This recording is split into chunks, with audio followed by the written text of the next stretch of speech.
შეიძულეთ უფასო სადილი. ძალაუფლების 48 კანონის მე-40 კანონი. კანონის ფორმულირება.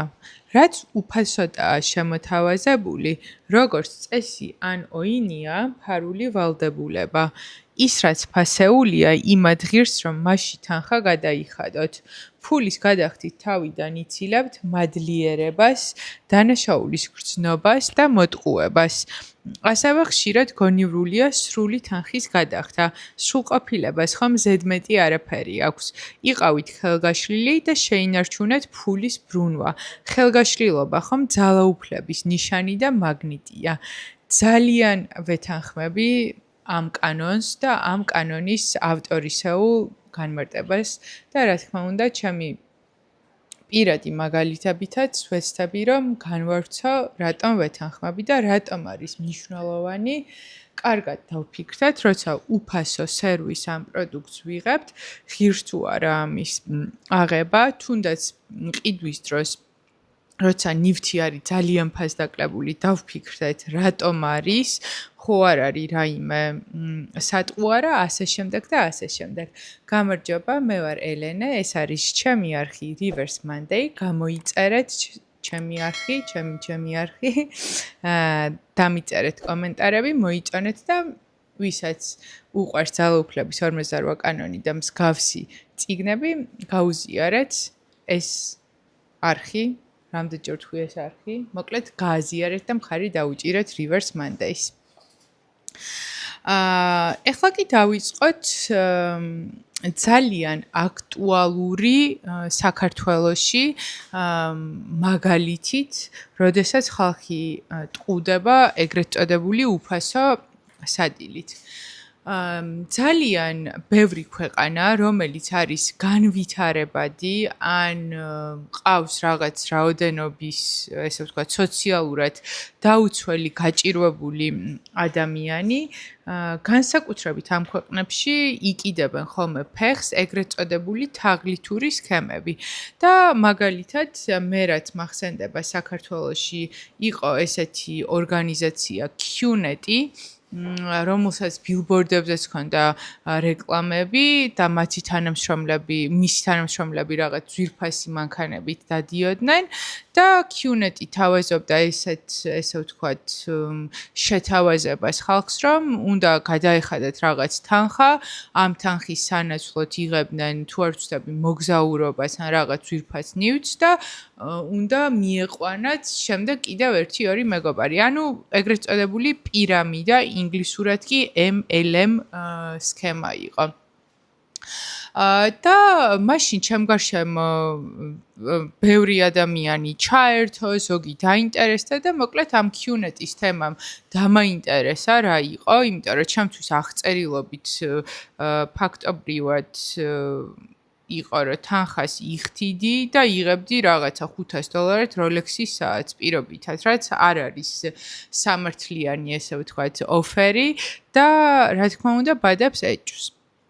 და მოვძებნე რა არის QNET-ი. QNET სახელის კი არ შეუცვლია, წარმოიდგინეთ, იმდენად ყავთ გარანტირებული, ესე ვთქვათ, კლიენტები და დაინტერესებული პირები და ისეთ ქვეყნებში, როგორიც არის მაგალითად პაკისტანი, ინდოეთი, ძალიან წარმატებული პირამიდა იყო და ინტერნეტში პირველივე გვერდებზე, ესე ვთქვათ, რა ვიცი, მე Google-ში მოვძებნე, მაშინ არის AI იკითხებოდა, რომ ეს არის თაღლითური სქემა, მაგრამ ისეთი შეთავაზება ჰქონდათ ქართველებისთვის და არა მარტო ქართველებისთვის, იგივე პაკისტანელებისთვის, განსაკუთრებით მათთვის, ვისაც ღარიბული აზროვნება ჰქონდათ, რომ სიხარბე ძლია ამ ადამიანებს და ეს ნამდვილად ფსიქოლოგიური, ესე ვთქვათ, დასკვნა და პასუხი რატომ ხდება გაჭირვებულ ქვეყნებში, იმიტომ რომ გაჭირვებულ ქვეყნებში ხალხი განსაკუთრებით არის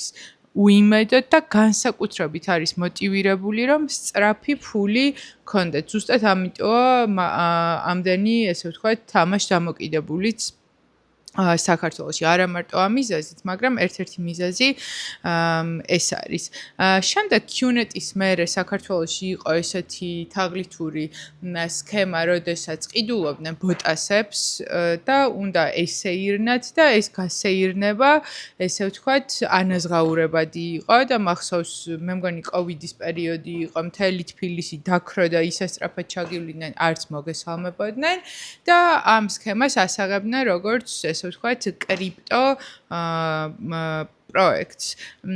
კრიპტო პროექტი, როგორც ნებისმიერი ინტერნეტზე დაფუძნებული, ესე ვთქვათ, პროექტი, ბლოკჩეინი და ასე შემდეგ, შეიძლება იყოს თაღლითური. თავისთავად კრიპტო არის, ესე ვთქვათ, ტექნოლოგია და მხოლოდ ის, რომ არის რაღაცა კრიპტოვალუტაზე მიბმული და შენ ამიტომ დაიჯერო, არის სისულელე. ამ ადამიანებს, ვინც იყიდეს ბოტასი, არ ჯეროდათ ტექნოლოგიის, არამედ ჯეროდათ სწრაფი ფულის და კრიტიკის გარეშე ჩემ ირგვლივაც იყიდეს ადამიანებმა, თუმცა ვინც იცოდა, რომ მე ძალიან ბევრი წელია კარგად ვერ ყვევი ბლოკჩეინში, AI-ში და კრიპტოში, მათ არ მკითხეს აზრი, ჩავერთო, არ ჩავერთო, რას ფიქრობ სანდო, არ არის სანდო, იმიტომ რომ მე რაც არ უნდა მეპასუხა, მაინც იყიდნენ, რადგან უკვე სიხარბის ფაქტორს, ესე ვთქვათ, გადაწონილი ქონდა გონივრული განსჯა და ასევე ქსმენიათ ალბათ თაღლითური კოლ-ცენტრების შესახებ, რომლებიც ოპერირებენ საქართველოში და არა მარტო საქართველოში, საქართველოს ფარგლებს მიღმაც, ზუსტად ისევ გაჭირვებულ ქვეყნებში, სადაც არ არის კარგი ხელფასები, ხალხს უჭირს, არ იცის ფულით აიდან იშოვას და რა თქმა უნდა, მათაც სიხარბე ძლევთ და ესე ვთქვათ, ვინც მუშაობენ, მან აქვთ ეს სიხარბის ფაქტორი, მაგრამ ვინც უჯერებენ ამ ხალხს, რომ შენ არ ვიცი, ერთ ლარს ჩადებ თუ 1 ევროს და 2 კვირაში გექნება, არ ვიცი, 300 евро პირობითად, ხო? იმ ადამიანებსაც, ესე ვთქვათ, სიხარბეს ძლევთ ხოლმე, რომ ცოტათი შეგიძლია იშოვა ბევრი.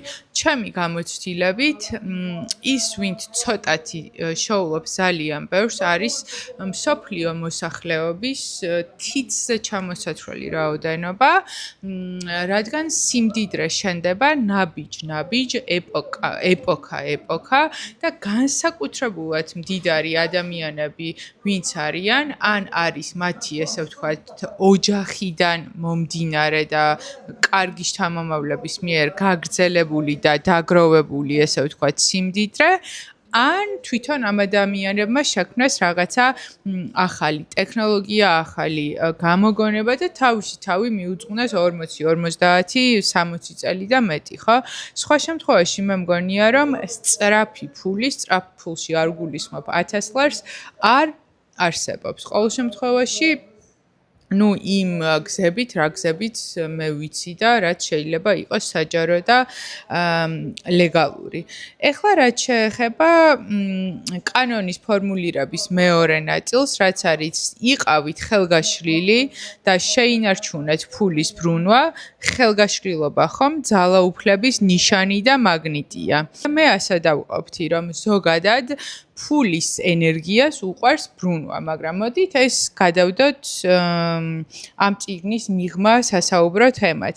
ხელგაშლილობა ხომ ძალაუფლების ნიშანი და მაგნიტია და გავიხსენოთ ქველმოქმედები, მათ შორის საქართველოში, რომელიც 20, 25, 10 წლის დაგროვების ეფექტით, სანამ გადაწყვეტდნენ პოლიტიკაში მოსვლას, უბრალოდ სანამ ჩვენთვის ცნობილი გახდებოდა მათი სურვილის შესახებ, რომ პოლიტიკაში მოსულიყვნენ, როგორი ხელგაშლილები იყვნენ, შეიძლება ეხლაც არიან, როგორი ქველმოქმედები არიან და ამაზე სულ მახსენდება პარალელი პაბლო ესკობარზე.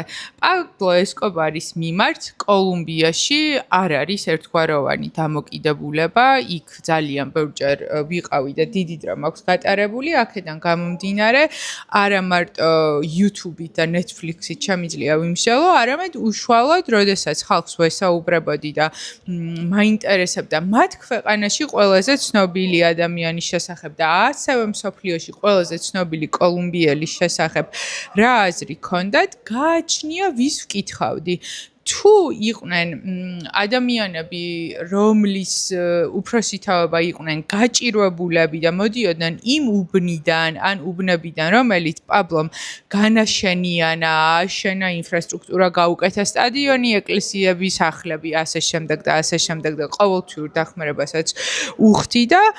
მაშინ მათ ჰქონდათ სენტიმენტები, მოწონდათ, პასუხი ჰქონდათ, ნუ სხვებიც მაინც იგივეს აგზელებენ და ბარემ ის ყოფილიყო, ერთი იყო და უფრო კონცენტრირებული იყო ძალაუფლება. და რაღაც რომანტიულად ამართლებენ, რომ მის ქალაქში, მედეინში და ესე ვთქვათ, ანტიოქიის რეგიონში სამაგიეროდ ნარკოტიკი არ იყიდებოდა და კონტროლდებოდა. თუ გავიხსენებთ ისეთ, ესე ვთქვათ, ხალხს, რომელიც კარგად ცხოვრობდა ისედაც და არ ჭირდებოდა პაბლოს დახმარება, რა თქმა უნდა, მისი უზნეობა, უწესობა და ესე ვთქვათ, უკანონო შემოსავალი, რომელიც ჰქონდა ნარკოტიკებიდან და როგორიც იყო, ძალიან არ მოწონდათ. თუმცა ერთი ძალიან მნიშვნელოვანი ფაქტი, რაც პაბლოს და სხვა ქველმოქმედ ადამიანებს ძირითადად ვინც შემდეგ პოლიტიკაში გვევლინებიან ახასიათებთ არის, რომ პაბლო ესკობარი ძალიან დიდი, ესე ვთქვათ, ფულის პატრონი იყო, მაგრამ თავიდანვე არ ახასიათებდა ქველმოქმედება. მან ქველმოქმედება გადაწყვიტა რამდენიმე წლით ადრე, როდესაც მოუნდა პრეზიდენტობა. თუმცა ხალხმა ამის შესახებ არ იცოდა. აქედან გამომდინარე, ძალიან ყურადღებით უნდა ვიყოთ ეს ხელგაშლილობა, რომელიც ახასიათებთ დიდარ ადამიანებს, რომლებიც ჯერ არ არიან პოლიტიკაში და ესე ვთქვათ, არა აქვთ პოლიტიკური ძალაუფლება, რა გეგმა აქვთ 5 წლის მერე, რა გეგმა აქვთ 10 წლის მერე, 15 წლის შემდეგ, ასე შემდეგ და ასე შემდეგ. ეხლა კი გავაგზავნოთ ავტორის, ესე ვთქვათ, მაგალითების კითხვა ვივიენი თუ დაგვეცდის. ძლიერები ადრევე სწავლობენ ყველაზე მნიშვნელოვანი ფასეულობების დაცვას, დამოუკიდებლობისა და მანევრირებისთვის საჭირო სივრცის. ფასდაკლების გარეშე იხდიან, რათა თავი დაიზღვიონ საშიშროებებისგან, სირთულეებისა და სხვადასხვაგვარი შფოთისგან. ღიაობა და მოქნილობა ფულის საკითხებში ასევე გვასწავლის, რამდენად ღირებულია სტრატეგიულად გათვლილი გულუხვება, უკვე ცნობილი ხრიკის გაეცი, რომ მიიღო ვარიაცია. ნუ ამაზე ვისაუბრეთ უკვე.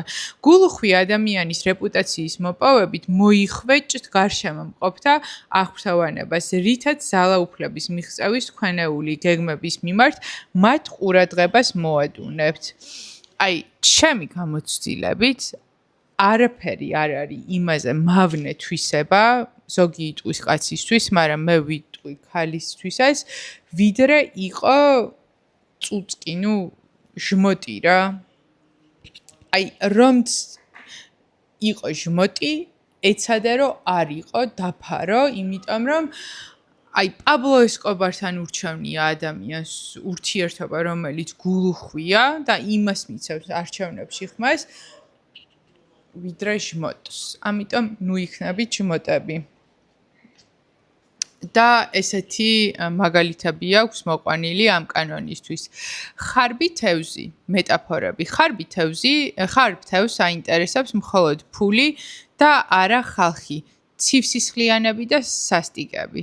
თაღლითური კოლცენტრების დამფუძნებლები, იქ მომუშავე ადამიანები, პირამიდების იდეის ავტორები და პირამიდებში მომუშავე ადამიანები. ჩემი აზრით და არა მარტო ჩემი აზრით, არიან ცივსისხლიანები და სასტიკები და ფულის გამო ყველაფერს გააკეთებენ. არა და ფული თავისთავად ძალიან მაგარი ინსტრუმენტია და არსებობს მისი შოვნის ძალიან მაგარი ესე ვთქვათ გზები, რომელიც მოითხოვს გარკვეულ განათლებას, ნაბიჯების გადადგმას, მოქმედებას და რა ვიცი, სტრატეგიულ აზროვნებას, ხო, ჭკვიანურ შრომას და არა უბრალოდ შრომას. შემდეგი მეტაფორა არის შევაჭრების დემონი, ვიზაც წეგან ვისაუბრე, რომელიც არის ჟმოტი. ჟმოტი შევაჭრება, დააკლებინებს ფასს და საბოლოოდ რას მიიღებს? ან გადააგდებენ, ან ისეთ ხარისხს მიიღებს, რომ იქ, რა ვიცი, არ იცხოვრება და აი საქართველოში ბევრი არის იქიდან გამომდინარე რომ გაჭირვებული ქვეყანა ვარ და არა იმიტომ რომ ამ ადამიანებს ეგრე უნდათ სამწუხაროდ ეგეთი ფინანსური მენტალიტეტი გვაქვს რომელიც ნელ-ნელა ვფიქრობ რომ იცვლება უკეთესობისკენ რომ აი იაფად ვნახო სახლი იაფად ვნახო მანქანა ოღონდ ისეთი უნდა იყოს რა დიდი ან ახალი მოდელი და ამ იაფს რა მოყვება შიგნით ან ჩაშლილია ან იურიდიული პრობლემები აქვს ამ სახლს და ვერ დასრულდება არა აქვს საბანკო გარანტია კი საბანკო გარანტია ახალმშენებლობებში აძვირებს მაგრამ გარანტია გაქვს რომ დასრულდება რა გინდა როგორი გააქტიურებულია ამ დროს ძინავს ხოლმე მოკლედ ჩემი აზრით ჟმოტობა ძალიან წამგებიანია, ძირითადად რჩები მოტყუებული და პლუს შენთან არ უნდათ ადამიანებს ურთიერთობა. სადისტი, ფინანსური სადისტები ბინძურად თამაშობენ ფულით, მას იყენებენ იარაღად საკუთარი ძალაუფლების განსამტკიცებლად. სადისტები როგორც ჩანს ფიქრობენ, რა კი თანხა გადაიხადეს, ეს მათ აძლევს მორალურ უფლებას დაამცირონ ის, ვინც ყიდის. და კი, ეს საქართველოშიც არსებობს, მაგრამ სხვა ქვეყნებშიც არსებობს, რომ აი ფული გადავიხადე და ეხლა ბოლომდე უნდა თითო კაპიკი ამოვიღო ამ გადახდილისგან, თან რაღაცა ზედაპირულად კი არა, ზემოდან ვესაუბრო მომსახურე პერსონალს, ან გამყიდველს, ან აი მაგალითად არ ვიცი, მოწონს რა შენი ესე ვთქვათ, წიგნი პირობითად თუ ამბობ, მაგრამ აი შენ ვინ ხარ? აი რა კიკაი წიგნი ხა გაქვს, მაგრამ ნუ აი ყველა შეეძლო რა ამის დაწერა რა და აი რაღაცა აი ეს ზემოდან დამოკიდებულება რა შენი ინტელექტუალური თუ ფიზიკური შრომა არ ღირს არაფრით არ ხარ განსაკუთრებული. ეს ადამიანები მართლა სადისტები და აუტანლები არიან და როგორც კი ამას იყნოსავთ, ჯობს რომ ეგეთ ადამიანს ჩემი აზრით არაფერი არ მიყიდო. განურჩეველი დონორი. განურჩეველი დონორები გულუხვები არიან, რადგან სურთ ისინი ყველას უყვარდეთ და აღფრთოვანებას იწვევდნენ. ამავე დროს მათი გულუხვობა ისეთი დაქსაქსული უმისამართო და შესაბრალისია, რომ სასურველი შედეგის მიღწევას ვერ ახერხებენ. რა კი საჩუქრებს ყველას უძღვიან, არავინ თვლის თავს განსაკუთრებულად გამორჩეულად. განურჩეულ დონორზე ვიტყოდი, რომ არის ძალიან არაპრაგმატული და ზოგადად დოვლას და ფულს არ უყვარს ფლანგვა, იმიტომ რომ ეს ნიშნავს, რომ მას არაფასებ და ну მოდი ასე ვთქვათ რა შენი საჩუქრები და გულუხვება როგორც ავტორი გვეუბნება თუ ძალაუფლება გინდა უნდა იყოს ფოკუსირებული და სტრატეგიული აქედან გამომდინარე რა თქმა უნდა ჩვენ აქ არ გულისხმობთ დაბადების დღის საჩუქრებს მაგრამ როდესაც ცხოვრების იმ ეტაპზე იქნებით რომ გადაწყვეტ ქველმოქმედებას ძალაუფლების რეპუტაციის ცნობადობის მოპოვების გზით იყავით მიზან მიმართული თქვენს რესურსებთან და ბევრად უფრო მეტ ესე ვთქვათ ამონაგებს მიიღებთ ხო გავაგზავნოთ კითხვა რა გვაქვს აქ კიდე საინტერესო ამ სამყაროს ლევამოსილები სული სიდიადით გამოირჩევიან მათ არ ეპატიება დაწვრილმანება ფული ის ასპარეზია რომელშიც სიდიადეს და მეწვრილმანებაც ყველაზე ნათლად ჩანს ამიტომ უმჯობესია ფული თავისუფლად დახარჯოთ და მოიპოვოთ გულუხვი ადამიანის რეპუტაცია რაც მოგიტანთ დიდ დივიდენდებს მომავალში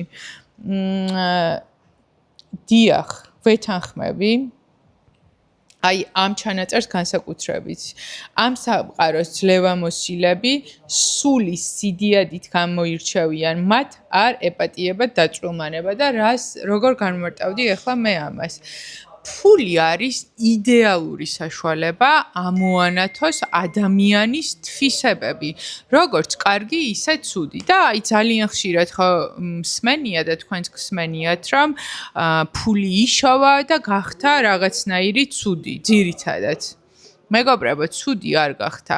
არამედ ყოველთვის იყო ეგეთი, ყოველთვის იყო შმოტი, ყოველთვის იყო ქედმაღალი, ამპარტავანი, ბლა ბლა ბლა, უბრალოდ უფულო იყო და მაგის ფუფუნებას არ აძლევდა თავს. ეხლა კიდევ როცა ფული აქვს, არის თავდაჯერებული, ბევრი რაღაცის მოგვარება შეუძლია, ბევრი რაღაცის ყიდვა შეუძლია, აღარ ჭირდება რომ ითამაშოს, რომ აი ძალიან საყვარელი გოგო ან ბიჭია. აქედან გამომდინარე, ფული არის იდეალური საშუალება, რომ გავიგოთ როგორია ადამიანი. და პლუს კიდევ ამასთან დაკავშირებით ვიტყოდი, მაინც და მაინც შეიძლება ამ კანონს არ უკავშირდება, მაგრამ ჩემ ტვინში ახლა რაღაც ჩამოიტვირთა, რომ კიდევ არის ერთი ძალიან მნიშვნელოვანი ასპექტი, როცა ადამიანი იშოვის ფულს, ის კი არ იცვლება, არამედ დანარჩენების დამოკიდებულება იცვლება მის მიმართ და ზუსტად თავისი შეცვლილი დამოკიდებულებიდან გამომდინარე გონიათ ხოლმე, რომ შეიცვალა ის ადამიანი არის და ის ადამიანი დარჩა იგივე რაც იყო, შეიძლება არის უფრო გაბედული და თამამი თავის აზრებში, ქმედებებში, თუმცა შეიცვალა მისი გარშემომყოფების დამოკიდებულება მის მიმართ. კარგი, ესე იგი ეხლა წავიკითხოთ ნიზამ ალ-მულქის მე-11 საუკუნის წიგნი მეფეთათვის მმართველობის წესების შესახებ ამონარიდი. ასწავლეთ მას ყოველდღიურად ხალხისთვის სუფრის გაშლა, ანუ მეფეობა ვისაც უნდა, ან მეფეაო, იმანო ხალხსო გაუშალო სუფრაო. ყველამ ვინც მსოფლიოში აღიარებას მიაღწია, ძირითადად გულუხვობით მიაღწიეს. ამას ხოლო ძუნწი და ხელმოჭერილი ორივე სამყაროსის ძულთო, ანუ აქაც და იქაც. აქ საუბარი იყო თუ არ ვცდები ამ წუთიერ სოფელზე და იმ მიღმა სამყაროზე რა. არსად არ უყვარს მოკლედ ძუნწი. ძუნწი რა ჟმოტი, რამდენჯერ თქვი სიტყვა ჟმოტი და არა და ძუნწი რა კარგი სიტყვა არის. არა უშავს არ განვიკითხოთ ერთმანეთი ამაზე. გონიერები არ ძუნწობენ, როდესაც ნივთების ნაცვლად გავლენას ყიდულობენ. თუ კი თქვენთვის მისაღებია დამოკიდებული მდგომარეობა, თუ კი ეგუებით მას იმიტომ, რომ ჯერჯერობით ღარიბი ხართ, შეიძლება სამუდამოდ ღარიბად დარჩათ. გამოიყენეთ ხრიკი, რომელსაც მიმართა არეტინომ იტალიის თავად აზნაურობასთან ურთიერთობისას. წარმოიდგინეთ, რომ მათი თანასწორი ხართ, მოიქეცით წარჩინებულის დარად, სტუმართ მოყვარულად გააღეთ კარი, ნება მიეცით ფულს იბრუნოს, შექმენით ძალაუფლების საფუძველი, გამოიყენეთ ალქიმია, რომელიც ფულს გავლენად გარდაქმნის და დიახ, ძალიან ხშირად არის ბევრი ადამიანის რჩევა, ვინც ერკვევა ფსიქოლოგიაში, არის ფსიქოლოგი, იცის ნეირომეცნიერება, ასე შემდეგ და ასე შემდეგ და ჩემი საყვარელი ერთ-ერთი გამონათქვამი fake it until you make it. ითამაშე, ბოლოს დაიჯერებს შენი ტვინი, მერე დაიჯერებენ შენი გარშემომყოფები და მართლაც ერთ დღესაც რამდენიმე წლის მერე მიხვალ იქ, სადაც გინდა რომ სულ იყო. დასკვნა, ესე ვთქვათ, ამ